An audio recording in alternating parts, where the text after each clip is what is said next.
Hello guys, welcome to the channel. In this video, I'll be showing you how to hard reset a Panasonic KXTG series cordless phone. To perform a hard reset on a Panasonic KXTG series cordless phone, first you have to unplug the base unit from the power outlet.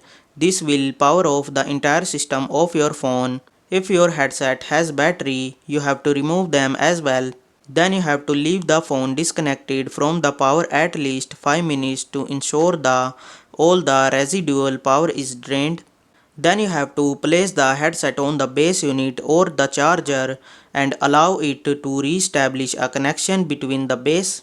Then you have to place the headset on the base unit or charger and allow it to re-establish a connection with the base.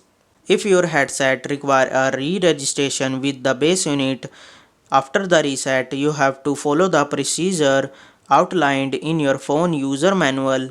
Once your phone is resetted and reconnected, test your phone by making a call to ensure it's functioning correctly. Hopefully, this video will help you to hard reset your Panasonic KXTG series cordless phone. Thanks for watching.